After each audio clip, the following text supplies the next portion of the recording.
নমস্কার। আজকের ভিডিও ক্লাসে আমরা সতীনাথ ভাদুড়ির জাগরি উপন্যাস সম্পর্কিত কিছু তথ্য স্ক্রিনে শেয়ার করে দেখাবো এবং পাশাপাশি এই উপন্যাসের মূল কিছু ক্যাচিং পয়েন্ট, যাকে বলে মূল বক্তব্য বিষয় সম্পর্কে আউটলাইন দেওয়ার চেষ্টা করব। এখানে শেয়ার করা তথ্যগুলি সেখান থেকে কপি পেস্ট করা নয়, এগুলি নেওয়া হয়েছে অথেন্টিকেট সোর্স থেকে এবং মাথায় রাখার চেষ্টা করেছি যাতে নেট বা সাধারণ পরীক্ষার্থীদের সামান্য হলেও সুবিধা হয়। আপনাদের অনুরোধ যে ভিডিওটি তথ্যপূর্ণ মনে হলে অবশ্যই শেয়ার করবেন এবং আগামী দিনে তথ্যপূর্ণ ভিডিও পাওয়ার জন্য অবশ্যই সাবস্ক্রাইব করে রাখবেন। এবার আমি স্ক্রিনে তথ্যগুলো শেয়ার করছি এবং আপনাদের দেখানোর চেষ্টা করছি। দেখুন, সতীনাথ ভাদুড়ির যে জাগরি উপন্যাস তা 1945 সালের 4 অক্টোবর প্রথম প্রকাশিত হয়েছিল এবং এই উপন্যাসের জন্য 1950-এ তিনি রবীন্দ্র পুরস্কারে ভূষিত হয়েছিলেন। প্রথম প্রকাশের সময় এই উপন্যাসটিতে 311টি পৃষ্ঠা ছিল এবং এটি পশ্চিমবঙ্গ সরকার প্রদত্ত প্রথম রবীন্দ্র পুরস্কার প্রাপ্ত উপন্যাস। অতুল গুপ্তের বিশেষ প্রচেষ্টাতে এই উপন্যাসটি অধিক প্রচার পেয়েছিল এবং সাধারণ পাঠক ও পণ্ডিত মহলে সমাদৃত হয়ে আলোক রঞ্জন স্মৃতি পুরস্কার পেয়েছিল। জাগরি উপন্যাসের প্রথম সংস্করণ বেরিয়েছিল সমবায় পাবলিশার্স থেকে, যা অত্যন্ত একটি ছোট প্রকাশনা সংস্থা ছিল, এবং দ্বিতীয় সংস্করণ প্রকাশিত হয়েছিল বেঙ্গল পাবলিশার্স থেকে। 1942 সালে ভাগলপুর সেন্ট্রাল জেলে যখন সতীনাথ ছিলেন তখন তিনি এই উপন্যাসটি রচনা করেছিলেন। এই উপন্যাসের মোট 4টি অধ্যায়: ফাঁসির সেল, বাবা, আওরত কিতা, নীলু। এখানে 4টি অধ্যায়ে 4 জনের আত্মকথা, আত্মবিশ্লেষণ, অনুশোচনা এবং আত্মসমর্থন ও আত্মসমীক্ষার এক অদ্ভুত মিশ্রণে সতীনাথ ভাদুড়ি উপন্যাসটি লিখেছিলেন। জাগরি উপন্যাসের যে হিন্দি সংস্করণ তা 1948 সালে প্রথম প্রকাশিত হয় এবং অনুবাদক পূর্ণিয়া কলেজের ইংরেজির অধ্যাপক নারায়ণ প্রসাদ ভার্মা। গ্রন্থের ভূমিকা লিখেছিলেন সুনীতি কুমার চট্টোপাধ্যায়।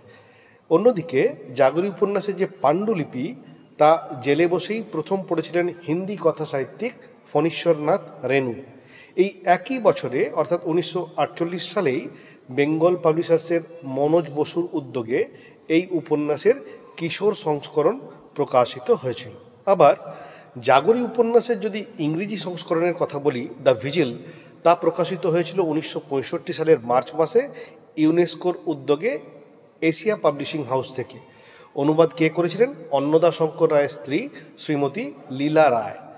জাগরি উপন্যাসটি মারাঠিতে অনুবাদ হয়েছে, তেলেগুতে হয়েছে, উড়িয়াতে হয়েছে, মালায়ালামে হয়েছে, পাঞ্জাবিতে হয়েছে এবং তামিল কন্নড় ভাষাতেও হয়েছে। অর্থাৎ বোঝা যাচ্ছে এর মাধ্যমেই যে এই উপন্যাসটির জনপ্রিয়তা ও চাহিদা কতখানি ছিল। দেশ পত্রিকার 1352 সালের চৈত্র সংখ্যায় অতুল চন্দ্র গুপ্ত পুস্তক পর্যালোচনা অংশে জাগর উপন্যাসটির ভূয়সী প্রশংসা করেছিলেন।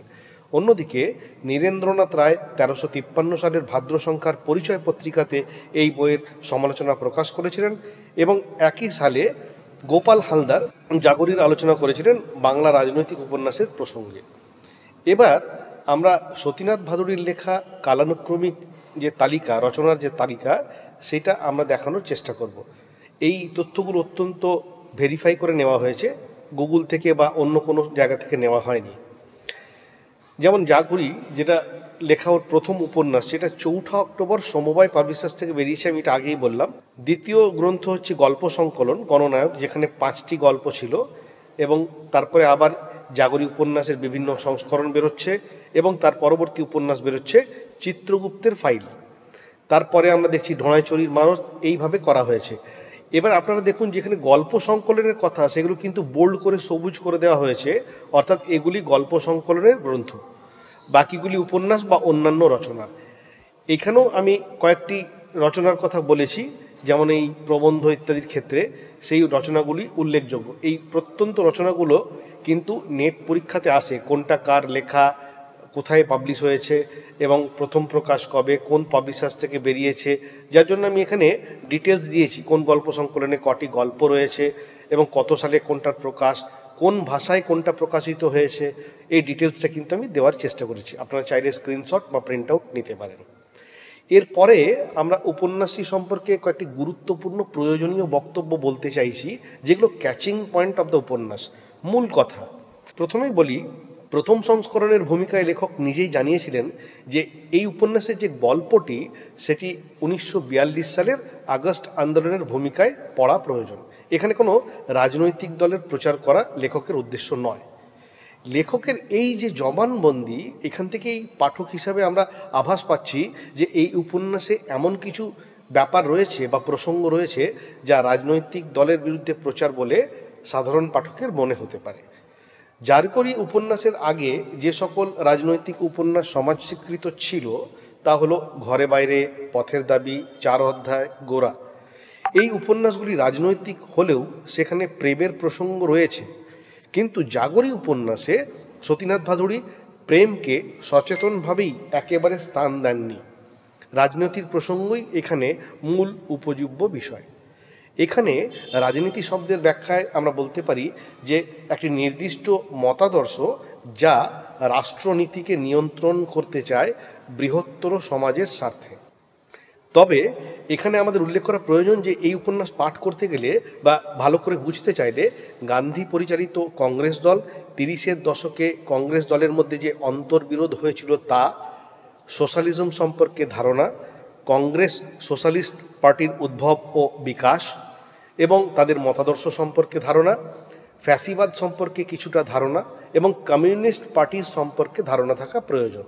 না হলে এই উপন্যাসের চরিত্রগুলিকে সঠিকভাবে বিচার করা বা বোঝা সম্ভব হবে না। এই উপন্যাসে নীলু বিলুর যে মা, তিনি মনে মনে পঙ্গু হয়ে যাওয়া ভারতীয় হিন্দু নারীর প্রতিনিধিত্ব করেছেন, কারণ তার নিজস্ব কোনো মতাদর্শ ছিল না। তিনি স্বামী দেবতার অনুকরণ করেছেন, মাত্র অনুসরণ করেছেন। 1942 সালের ভারত ছাড়ো আন্দোলনে যারা কারারুদ্ধ হয়েছিলেন, এখানে তাদের মনস্তত্ত্ব ও প্রেক্ষাপটকে তুলে ধরতে চেয়েছেন। সতীনাথ ভাদুড়ী এখানে ঐতিহাসিক তথ্যকেই মেনে নিজের রচনাটি লিখেছেন এবং মানুষের মনের যে ভালো দিকটি তার প্রতি সম্ভবত তার আস্থা বেশি ছিল বলে আমাদের মনে হয়েছে। উপন্যাসে ফাঁসির প্রসঙ্গ থাকলেও সামাজিক স্বশিক্ষিত মধ্যবিত্ত পরিবার থেকে প্রাপ্ত যে সংস্কার সতীনাথ পেয়েছিলেন তাকেই তিনি এই উপন্যাসে মেনটেন করেছেন। এই উপন্যাসের যে 4 জন চরিত্র, তারা সবাই একই পরিবারের সদস্য, তারা সবাই একই রকম অভিজ্ঞতার শরিক এবং একই ঘটনা, একই ক্রিয়া প্রতিক্রিয়াকে এখানে লেখক এমনভাবে আলাদা আলাদা 4টি দৃষ্টিভঙ্গিতে দেখেছেন বা কৌণিক বিন্দু থেকে দেখিয়েছেন, সেখানেই এই উপন্যাসটির অভিনবত্ব পরিষ্কারভাবে বোঝা গেছে। অর্থাৎ দেখা গেল যে এই উপন্যাসটি কোন কোন ভাষায় অনুবাদ হয়েছে, কত সালে কোন পাবলিশিং হাউস থেকে কি কি উপন্যাস প্রকাশিত হয়েছে, সতীনাথ ভাদুড়ীর অন্যান্য রচনা কি এবং তা কোথা থেকে প্রকাশিত হয়েছে, সব বিষয়ে যথাসম্ভব ডিটেলস তথ্য আমরা দেওয়ার চেষ্টা করেছি। এছাড়াও এই উপন্যাসের প্রতিটি অধ্যায় নিয়ে আমরা আলাদা আলাদা আলোচনা করতাম বা করাই যায়, কিন্তু আরও ডিটেলে ব্যাখ্যা বিশ্লেষণ করলে ভিডিওটি আরও বেশি দীর্ঘায়িত হবে এবং দীর্ঘায়িত হলে সেটি আপলোড করার ক্ষেত্রে ভীষণ অসুবিধা হবে, মেমোরি বেড়ে যাবে। সেই জন্য পরীক্ষার কথা মাথায় রেখে তথ্যপূর্ণভাবেই এই ভিডিওটি বানানোর চেষ্টা করেছি। ধন্যবাদ।